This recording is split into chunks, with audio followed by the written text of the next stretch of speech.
Alors, Montpellier, plus ancienne faculté de médecine au monde, vrai ou faux?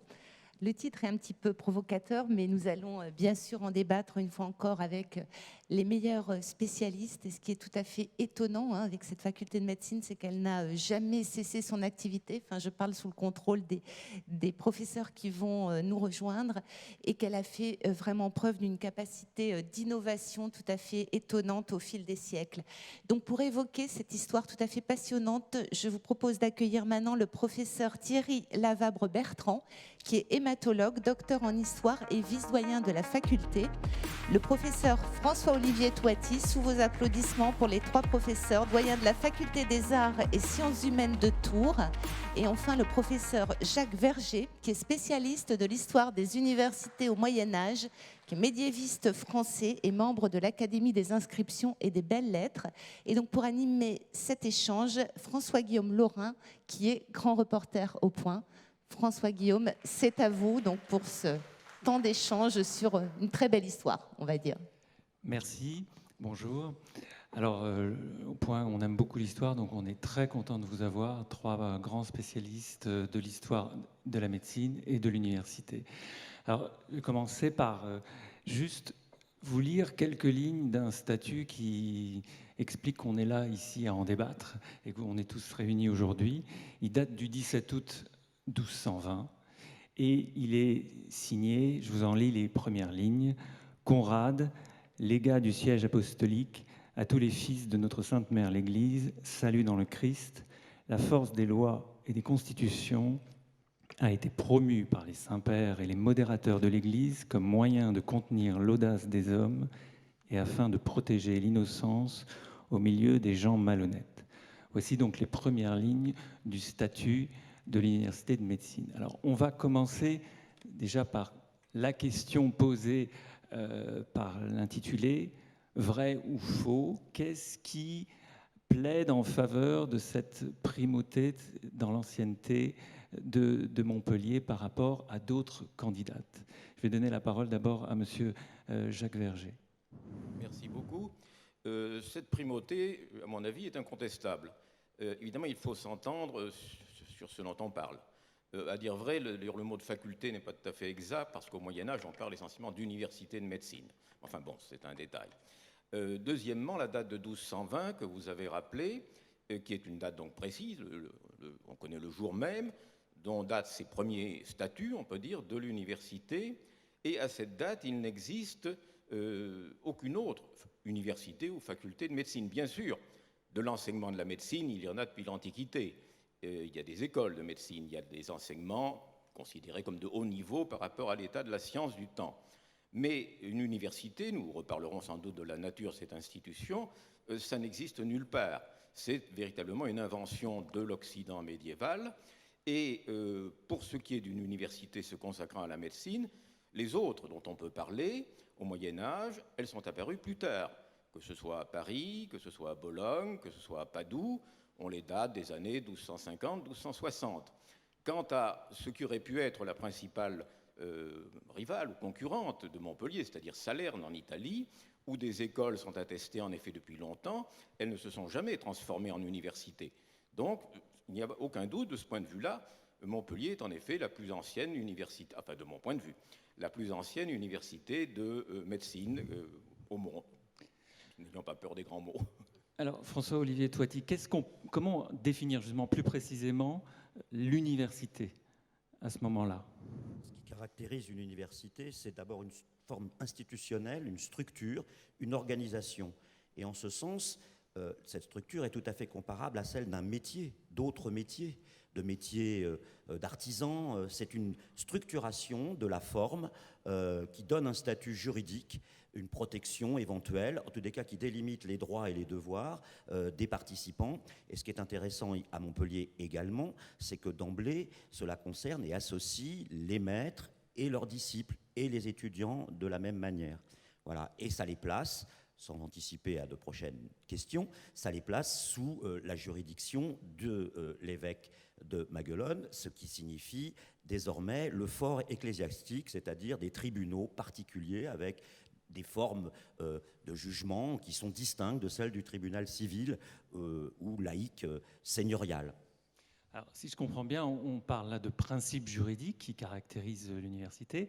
Est-ce que vous pensez, Monsieur Bertrand, que ces principes juridiques sont absents de salaire, mais aussi on évoque d'autres sites comme Fès, même aussi Jardichapour en Perse, où des enseignements de la médecine ont commencé à se structurer. Ce qu'on a dit jusqu'à présent est très clair. Ce qui est fondé le 17 août 1220, c'est au sein de cette idée d'université qui est en train d'émerger. Le mot même d'université est à double sens. C'est, comme on l'a dit, une congrégation, un rassemblement. Et puis, c'est aussi quelque chose qui acquiert un statut juridique. Et avec, pour l'université, deux critères qui sont essentiels. Le premier, c'est le fait qu'on attribue une licence d'enseignement, c'est-à-dire qu'on accorde un droit, l'autorité accorde un droit à enseigner. Et d'autre part, comme on l'a bien souligné, le fait que les maîtres et étudiants ne dépendent plus de la justice laïque, mais de la justice ecclésiastique.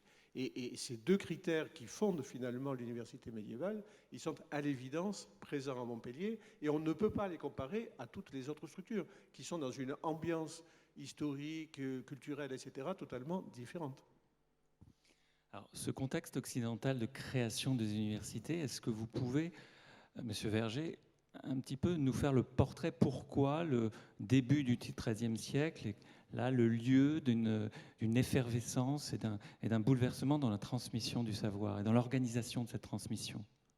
Oui, alors effectivement, l'université de médecine de Montpellier est la première université de médecine la plus ancienne, mais d'autres universités qui se consacrent à d'autres disciplines existaient déjà, en revanche, depuis quelques années. À Paris, on étudie avant tout la philosophie et la théologie, pour dire les choses en bref.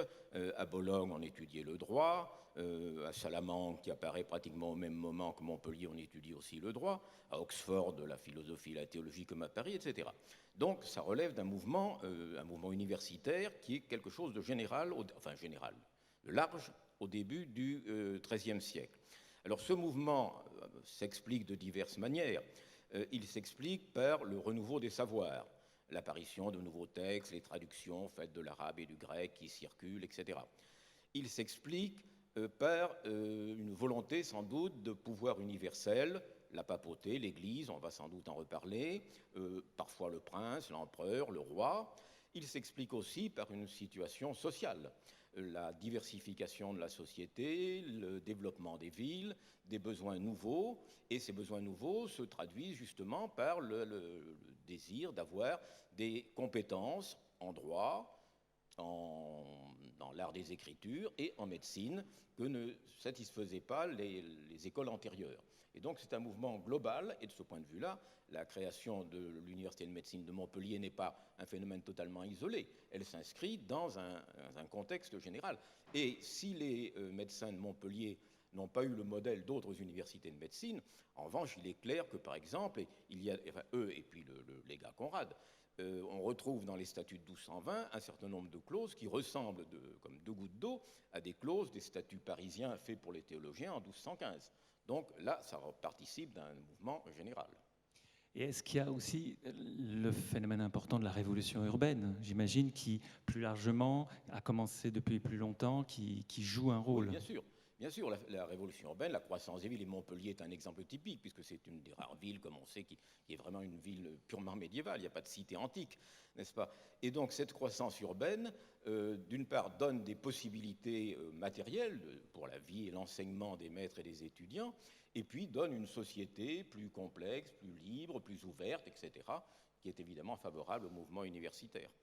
Monsieur Toiti, on comprend que l'université de médecine de Montpellier ne tombe pas du ciel, même si elle est permise d'une certaine manière par le ciel, mais est-ce que vous pouvez nous faire le portrait avant 1220, un peu nous raconter à quoi ressemble l'enseignement aussi déjà de la médecine, parce que ce n'est pas du jour au lendemain qu'on institue une université de médecine. Oui, il y a une série d'écoles, il y a des maîtres qui sont connus de manière un petit peu ponctuelle, enfin on connaît leur nom, on ne sait pas très bien quel est leur exercice.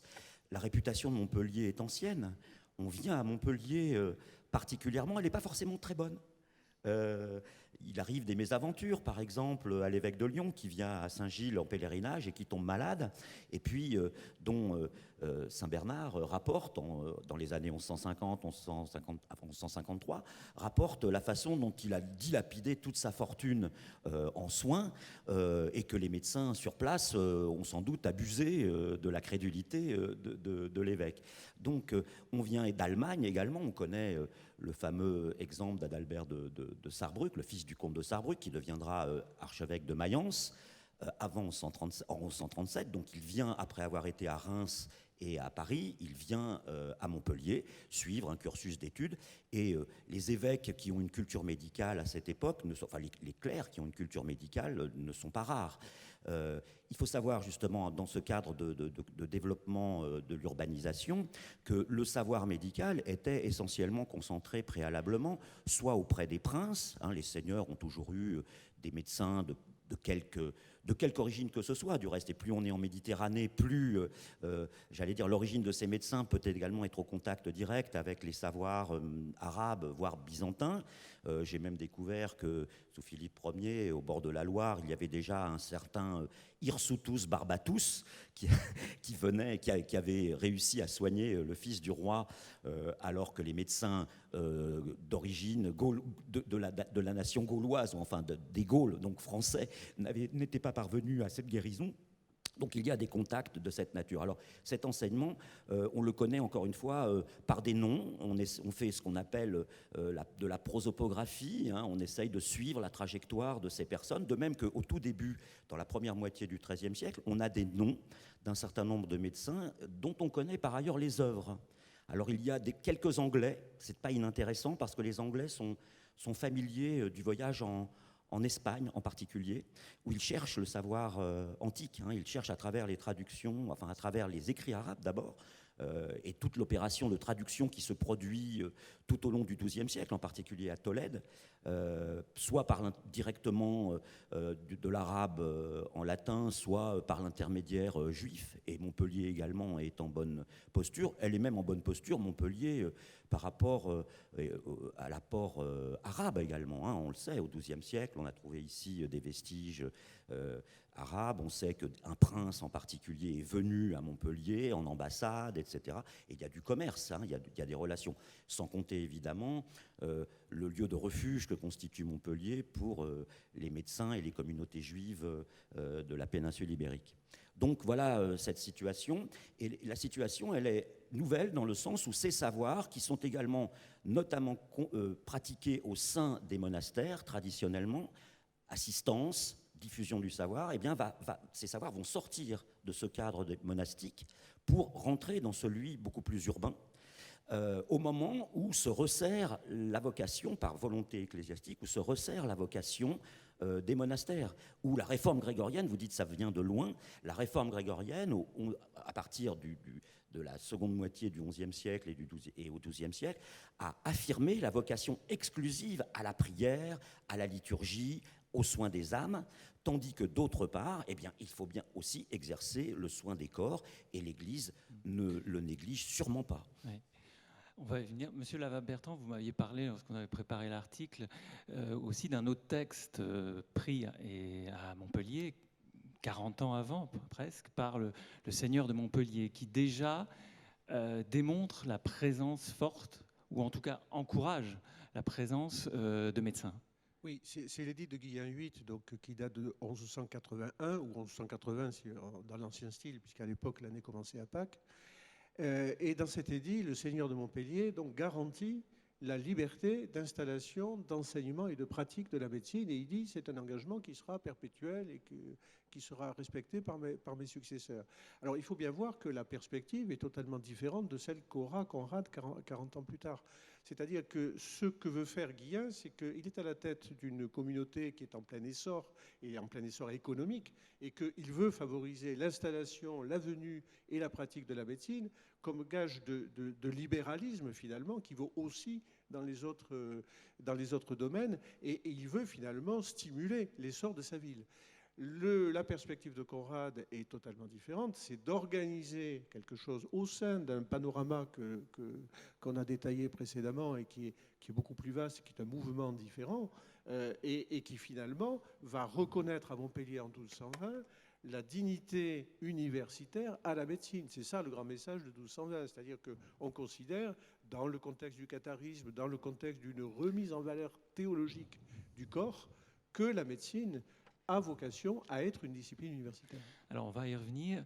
Le fait que ce soit le légat du pape, maintenant Conrad, est-ce que vous, Monsieur Verger, vous pouvez un peu nous expliquer pourquoi cela vient d'un légat qui par ailleurs est en mission pour le combat contre l'hérésie cathare? Oui, alors effectivement, ces statuts sont donc donnés par un légat pontifical, comme d'ailleurs ceux de Paris l'avaient été 5 ans plus tôt, un légat pontifical également en tournée. La papauté représente surtout à cette date, n'est-ce pas, c'est-à-dire un moment où l'Empire est encore une position de faiblesse. Frédéric II essaie de renforcer son pouvoir, mais il n'en est qu'à ses débuts. Où, à Montpellier même, le pouvoir royal est également tout à fait en difficulté, puisqu'on est peu après la mort de Pierre II, que Jacques d'Aragon est encore mineur, etc. Donc vraiment, l'autorité souveraine, elle est représentée par le pape, qui a toujours eu de surcroît un rapport particulier avec l'évêché de Maglone. Donc, c'est évidemment cette autorité souveraine, valable pour toute la chrétienté et au-delà, si j'ose dire, auquel on fait appel. Mais en même temps, du point de vue de l'Église, elle accède à une demande qui venait des médecins qui avaient commencé à s'organiser et qui souhaitaient avoir cette garantie, et cette garantie intellectuelle dont parlait M. Thierry Lavabre. Mais en même temps, c'est une manière d'avoir un certain contrôle sur ce qui va se faire, n'est-ce pas? De faire en sorte que ces médecins de Montpellier seront des médecins orthodoxes, qui ne sont pas contaminés par l'hérésie cathare, par exemple, et de faire en sorte qu'ils relèvent de la justice ecclésiastique, etc. Alors on peut se demander évidemment comment ça s'est fait concrètement. Le légat Conrad, c'était un cardinal cistercien allemand. Il n'est pas évident qu'il ait eu une grande connaissance personnelle du monde des écoles. Il avait peut-être des instructions du pape, Honorius III. Il avait autour de lui, on le sait, dans son entourage, des juristes formés à Bologne, y compris l'évêque d'Agde, Thédise. Et puis, il a certainement rencontré et discuté. Les médecins de Montpellier avaient déjà mis sur pied, on voit bien dans ces statuts, qu'un certain nombre de choses existent pratiquement déjà, n'est-ce pas? La procédure de la licence, de l'inceptio, l'organisation de cours, tout ça, ça avait dû se mettre à peu près en place dans les années immédiatement précédentes. Donc voilà, il prend des choses qui sont en place, mais et de ce point de vue-là, le texte de 1220 est effectivement à la fois dans le prolongement et en réaction contre celui de 1180-1181, qui là au contraire était l'émanation du seigneur de la ville, qui avait voulu sans doute se prémunir contre la tentation d'une famille ou d'un groupe familial de mettre la main sur les écoles, comme ça avait pu exister à Salerne, en ouvrant donc largement la possibilité. Là désormais c'est fini. Il faut une licence d'enseignement donnée par l'évêque de Maglone, sur l'avis des docteurs. Et ce sont des gens qui relèvent de la justice ecclésiastique. Et cette volonté de reprise en main, on la trouve au même moment, et du fait du même pape Honorius III, à Bologne, où les juristes passent sous l'autorité, d'une certaine manière, de l'archidiacre de Bologne. À Paris, où par la bulle Super Speculum, en 1219, le pape interdit l'enseignement du droit civil, etc. Donc, c'est une politique cohérente. Donc c'est une politique cohérente, c'est un acte politique, c'est presque un acte géopolitique, Monsieur Toiti. Oui, c'est un acte géopolitique, d'abord parce que Montpellier, ça n'échappe à personne, est à la rencontre des deux mondes méditerranéens, de la péninsule italique et de la péninsule ibérique. Donc Montpellier est en position privilégiée pour recevoir tout l'apport culturel, scientifique énorme qui va renouveler complètement la science médicale. Montpellier est aux avant-gardes par sa géographie. Donc la réception d'Avicenne, d'un côté, par les traductions tolédaines, et puis de l'autre côté, la réception d'un autre Galien par le biais du Pantechnie et des traductions qui sont effectuées à Salerne. Ça, c'est la première chose. Mais comme le dit Jacques Verger, d'une certaine manière, la bulle de Conrad est liberticide par rapport à 1181. C'est-à-dire qu'en 1181, c'est le privilège de la grande liberté. Et en 1220, la chape se referme d'une certaine manière, avec une organisation, et on sent bien effectivement que les choses ne sont pas nés le 17 août, que ça a été préparé. Jacques Vergier faisait allusion à un modèle comparable à Paris pour certaines dispositions. Il faut savoir que le légat, que Robert de Courson, qui est un de ceux qui a inspiré et qui est à l'origine de la structuration universitaire parisienne, est présent à Montpellier 3 ou 4 ans avant. Donc on pense bien que ce texte, qui est quand même assez élaboré, n'est pas né en claquant des doigts durant un bel été 1220 du seul esprit de Conrad Durac. On sent qu'il y a un rapport de force quand même. C'est un petit peu du donnant-donnant entre les maîtres qui acceptent de se mettre sous la tutelle de l'évêque de Maguelone, mais qui en même temps attendent de l'évêque de Maguelone qui défendent leurs intérêts, et en particulier les intérêts de leur rémunération, leur intérêt matériel et l'intérêt de la concurrence qui pourrait jouer également entre les maîtres.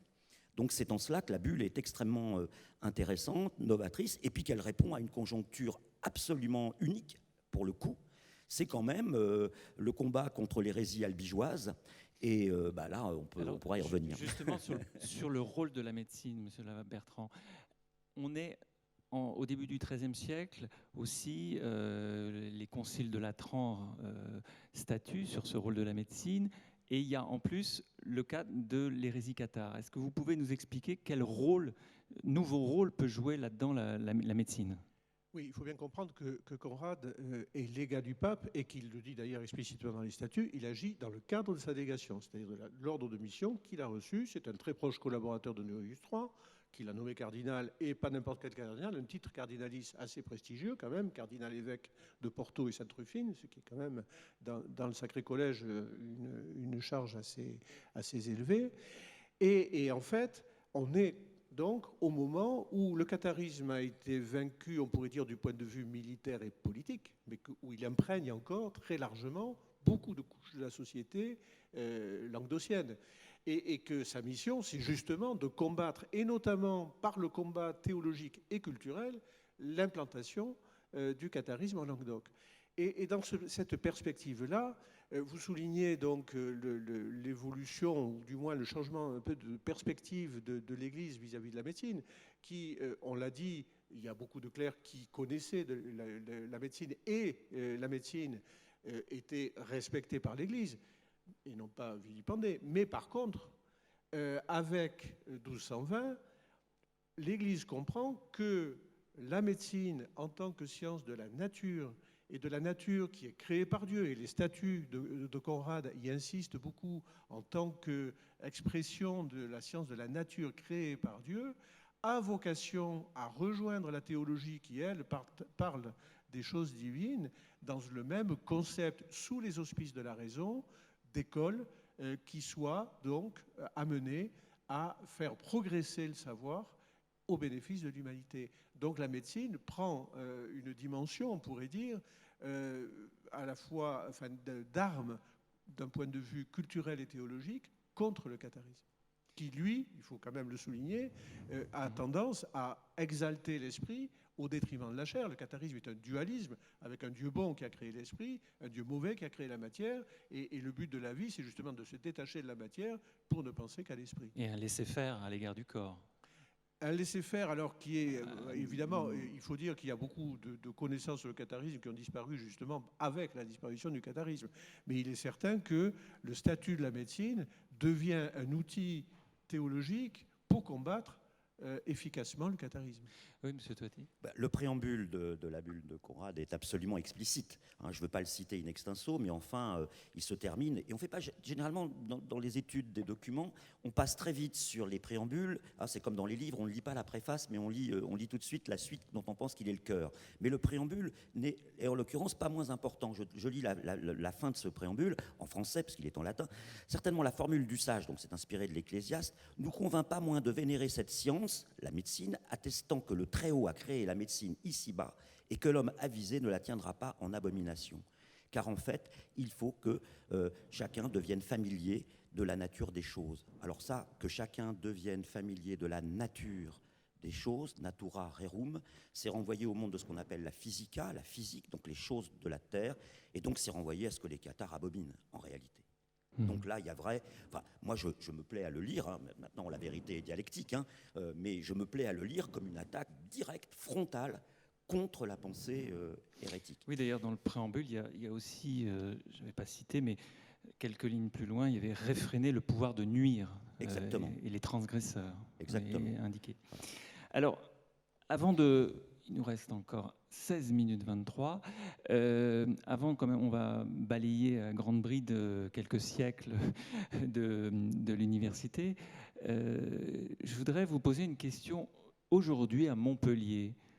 Quelle est la réponse quand on pose la question, celle qu'on se pose aujourd'hui? Est-ce que il y a aussi l'idée plus vieille université encore en exercice, n'ayant jamais cessé d'exister?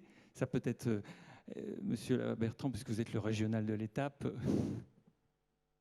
Oui, effectivement, bon, la tendance pendant très longtemps, et jusqu'à ces dernières années, chez nous, a été de dire, effectivement, il y avait Salerne, qui était la sœur aînée, en quelque sorte, que par beaucoup de côtés, donc, nous avons une filiation vis-à-vis de Salerne, et puis de dire, bon, Salerne a été fermé après beaucoup de siècles, en fait, de décrépitude, a été fermé par Murat, roi de Naples, en 1811, et donc depuis cette époque-là, nous sommes les plus vieux.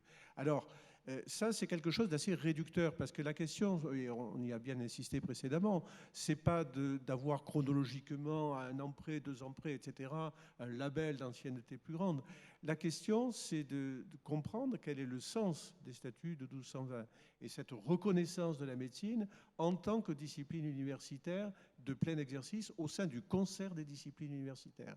Et de ce point de vue-là, donc on l'a bien souligné, il y a non seulement une antériorité, mais il y a aussi la création d'une instance qui va perdurer dans les siècles et qui va tirer finalement de son énergie dans chacun des siècles un poids qui lui permettra d'attirer et d'exister dans bien des domaines, et notamment au siècle suivant, dans les sciences naturelles, etc., où Montpellier va garder une place éminente. Donc, en fait, le regard qu'il faut porter là-dessus est peut-être un peu différent de celui de dire « depuis la disparition de Salerne, nous sommes les plus vieux », pour passer à celui de « nous avons été la première étape de la reconnaissance de la médecine en tant que ce que Barthès appellera au XVIIIe siècle « science de l'homme », c'est-à-dire une connaissance très transversale, très globale de l'homme, qui implique non seulement l'homme physique, mais l'homme dans son milieu, l'homme dans la nature, l'homme dans sa correspondance avec tous les éléments qui l'entourent, et qui est un des messages profonds, je pense, au cours des siècles, qu'a eu la médecine à Montpellier. Monsieur Verger, vous qui êtes vraiment le spécialiste de l'histoire des universités, est-ce que à Bologne, à Cambridge, à Oxford, il y a cette volonté d'avoir ce privilège toujours de l'ancienneté? Vous avez rencontré comme ça, ou cette volonté de le revendiquer? Alors, la revendication de l'ancienneté, elle existe ailleurs, pas spécialement pour la médecine. Dans le cas de Bologne, par exemple, c'est évidemment le droit. Mais là, les Bolognais n'ont pas cessé de faire des pieds et des mains, enfin en tout cas dans un passé récent, pour expliquer qu'ils étaient les plus anciens, faisant remonter même, ce qui est tout à fait aberrant du point de vue historique, leur fondation à 1088, ce qui avait permis de célébrer un quasi-millénaire, donc 900 ans en tout cas. Donc oui, cette idée, cette recherche d'une ancienneté, ça existe un peu partout. Pour Paris aussi, on a connu ce genre de tentation, n'est-ce pas? Le ministre Allègre ne l'attaque pas particulièrement, mais avait essayé de célébrer un centenaire de la Sorbonne à une date aberrante uniquement parce que ça coïncidait avec sa présence au ministère, etc. Donc, tout ça, c'est un peu dérisoire. Mais ce qui est important, c'est effectivement ce que disait M. Lavarre, c'est-à-dire la promotion des disciplines, alors ici la médecine, ailleurs le droit, parce que finalement le droit et la médecine, le droit civil en particulier, sont victimes un peu de la même suspicion jusqu'au XIIe siècle. Ce sont des sciences dont on perçoit l'utilité sociale, mais ce sont des sciences lucratives qui permettent de gagner de l'argent. Et de surcroît, dans le cas de la médecine, il y a un côté mécanique, comme on disait au Moyen-Âge, pas de contact avec la matière, qui a longtemps été vu avec une certaine suspicion. Et donc, la promotion au niveau universitaire permettait justement de lever ces préjugés, n'est-ce pas? Alors ici, à Montpellier, les étudiants payent donc le maître au début. Pour vous, Montpellier est une université plutôt d'étudiants ou d'enseignants? Alors, je dirais les deux, mon général. Ça n'est pas une université d'étudiants au sens italien du mot, n'est-ce pas, où les professeurs étaient simplement engagés en quelque sorte par les universités étudiantes. Ça n'est pas strictement, je parle des médecins de Montpellier, ça serait les juristes, c'est une autre histoire. Mais je parle des médecins de Montpellier, ça n'est pas purement une université magistrale comme à Paris. On voit bien, le texte de Conrad Durar parle des maîtres et des étudiants, n'est-ce pas? Et on a d'autres textes postérieurs qui montrent que bon, la forme concrète nous échappe un peu, mais que les étudiants participaient à la gestion, à l'organisation de l'enseignement, qu'ils avaient leur mot à dire à Montpellier. Alors ça tient sans doute aussi, c'est une chose qu'il faut avoir présente à l'esprit quand on parle des universités ou des facultés de médecine au Moyen-Âge, ce sont les effectifs. Ces gens-là ne sont pas très nombreux. Hein. À la plus grande époque, il y a peut-être une dizaine de régents, 10, 12 régents en médecine. Les étudiants se comptaient par dizaines, ce n'étaient pas des centaines ni des milliers. Donc ça fait un petit milieu qui vivait, je crois, en symbiose étroite. Alors il y a des conflits entre les maîtres et les étudiants, notamment sur les droits d'examen, sur le paiement des professeurs, justement. Mais en même temps, je crois qu'il y a une grande solidarité, plus qu'ailleurs, sans doute, entre les maîtres et les disciples. Et on le perçoit dès le texte de Conrad Durar, qui n'a fait que refléter la situation en face de laquelle il s'est trouvé en 1220. Monsieur Toiti, on quitte 1220, on a 6 minutes pour parcourir 8 siècles. Qu'est-ce qui caractérise les siècles suivants de l'Université de médecine de Montpellier? Je vais courir les 6 prochaines minutes avec un peloton, hein, parce qu'il y a des spécialistes, en particulier Bertrand, qui est un spécialiste de l'époque postérieure, moderne, 18e et 19e siècle. Il connaît ça mieux que quiconque. Ce que je veux dire quand même, c'est que c'est très bien de célébrer tous les anniversaires du monde, mais qu'il y a une fâcheuse tendance, j'allais dire, c'est comme tout, hein, c'est une question de dosage, à commémorer en permanence, or que je sache, notamment chez les historiens, alors que je sache, on n'attend pas le centenaire d'Einstein pour faire de la physique nucléaire. Donc ça, c'est un des problèmes, si vous voulez. On fait de l'histoire, il y a des historiens de l'Université de Montpellier qui travaillent sérieusement en permanence, mais je suis très heureux que, évidemment, on ait des points de rencontre, comme ceux organisés formidablement aujourd'hui par une équipe extraordinaire qui nous accueille. Là, il n'y a aucun problème. Alors, la suite, c'est d'abord, je crois, une chose très intéressante, c'est la nécessité de se célébrer. Ça, c'est un élément important parce que peut-être pour répondre à des attaques ou des remises en cause, où il y a la nécessité de réafficher en permanence son excellence, son origine. Mais le débat sur les origines, ce que Marc Bloch appelait l'idole des origines, est franchement puéril.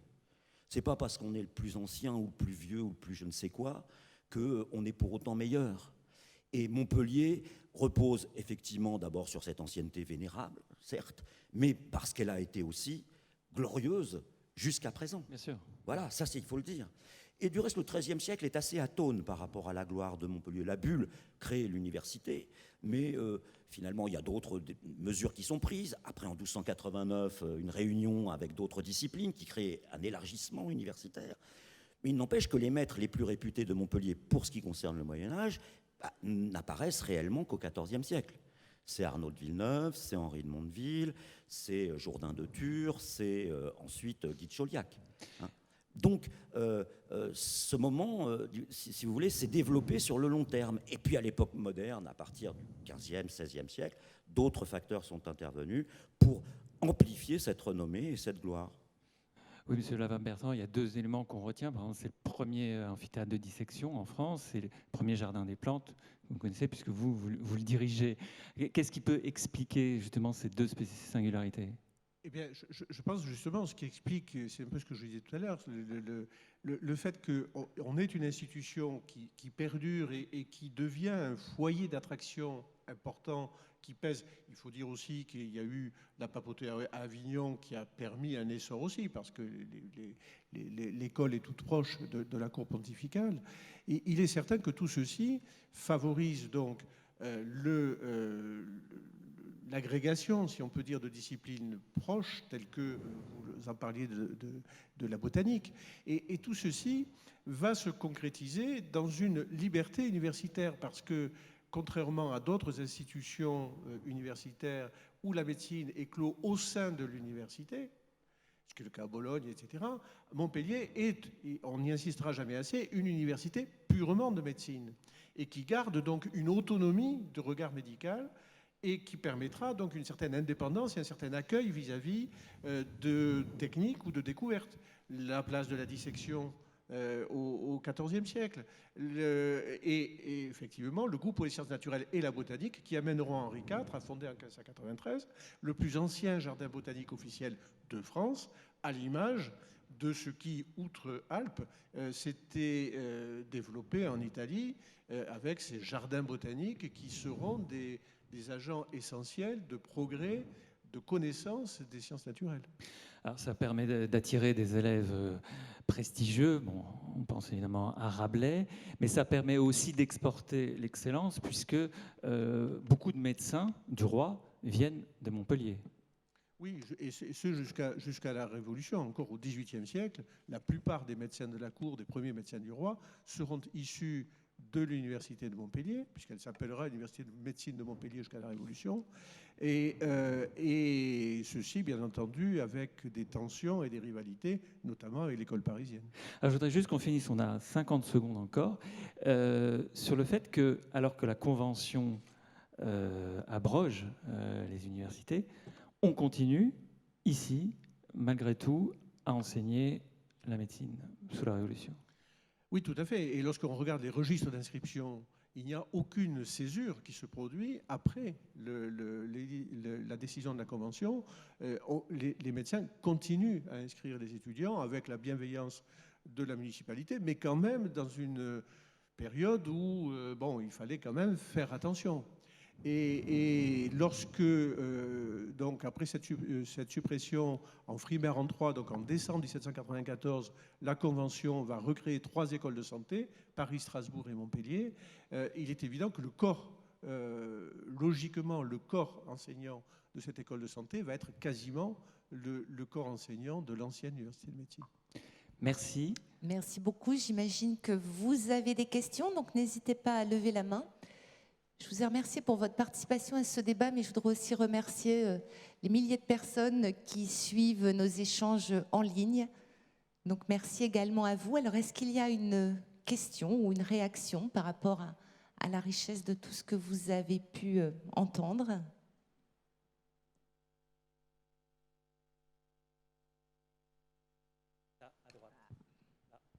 Merci, pardon. Le micro est juste derrière vous, monsieur. Oui, on a parlé de, disons, une communauté d'intérêt ou de destin entre les maîtres de la faculté et l'autorité religieuse. Est-ce qu'il n'y a pas aussi la participation du pouvoir politique de la ville, qui est en fait une ville qui est sous le royaume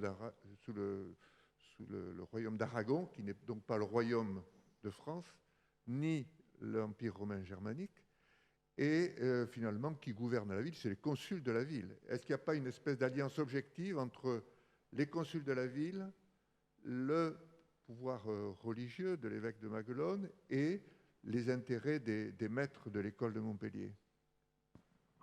Il est certain que l'Église a toujours favorisé à Montpellier le mouvement consulaire. Ça, c'est le premier point. Le deuxième point, c'est que le pouvoir... Alors, on dit Montpellier est terre d'Aragon. On est dans le cadre de la structure féodale. Le seigneur de Montpellier se trouve être le roi d'Aragon. Montpellier n'est pas une expansion du royaume d'Aragon et reste dans la Francie occidentale, si l'on peut dire, qui est plus théorique qu'autre chose, mais qui logiquement va déboucher au fil des ans sur l'intégration pleine et entière de Montpellier dans le royaume de France. Mais il est certain que le pouvoir politique à Montpellier est relativement faible en tant que seigneurie, que les consuls exercent le pouvoir et que d'autre part, comme on l'a dit tout à l'heure, le diocèse de Maguelone est terre pontificale, notamment depuis que le riche comté de Moggio, Melgueil, a été donné en hommage au Saint-Siège sous l'administration de l'évêque de Maguelone. Et d'ailleurs, au siècle précédent, à 4 reprises, les papes viennent à Maguelone, quelquefois se réfugier parce que les antipapes à Rome leur font des misères. Ils viennent 4 fois, la dernière fois en 1185, et c'est Alexandre III qui vient à Maguelone. Donc il y a vraiment l'idée que cette sphère Maguelone-Montpellier est une terre qui a des liens privilégiés avec l'Église et dans lesquels il n'y a pas de pouvoir politique concurrent réel. Et en plus, qui est dans un endroit équilibré du point de vue géopolitique entre les parties orientales et occidentales de l'Europe. Monsieur Verger. Oui, non, juste, j'ajoute un mot à ce que vient de dire Thierry Lavable, tout à fait exact. Bon, surtout en 1220, c'est une période de faiblesse du royaume d'Aragon. Les consuls, enfin, le texte d'ailleurs, je crois, mentionne les probiviri, n'est-ce pas, les prud'hommes, donc ça doit être les consuls, qui ont en effet été consultés par le légat. Donc on a tout lieu de penser qu'ils sont favorables et qu'ils approuvent. Mais c'est vrai qu'on ne les voit pas intervenir de manière très, très effective, ils ne participent pas au financement, etc. Donc ils étaient certainement satisfaits, mais on ne peut pas en dire beaucoup plus, en tout cas pour les origines. Ce qui est intéressant, c'est qu'il y a quand même une analogie dans la structure consulaire de la ville et la forme universitaire. Il y a des modèles, il y a des échanges de modèles d'organisation collective qui se passent de l'un à l'autre, donc il y a une culture commune. Puis deuxièmement, je voudrais ajouter que Montpellier n'est pas une seigneurie exclusive. L'évêque de Maguelone a également une emprise féodale sur une partie de la ville. Donc c'est une seigneurie partagée. En réalité, la résultante de cette bulle est la résultante d'une dialectique entre différentes parties prenantes, entre différentes forces. L'évêque d'un côté, le pouvoir civil, et puis bien sûr le roi d'Aragon ou celui qui en fait office à l'époque, qui est une époque effectivement troublée, comme vient de le dire Jacques Verger. Alors écoutez, merci. Moi, j'étais très content que malgré les vicissitudes de l'histoire actuelle, on puisse parler justement de cette permanence sur 8 siècles. Et voilà, j'ai trouvé passionnant vos échanges et un grand merci à vous trois. Merci beaucoup. Merci, on vous applaudit très fort.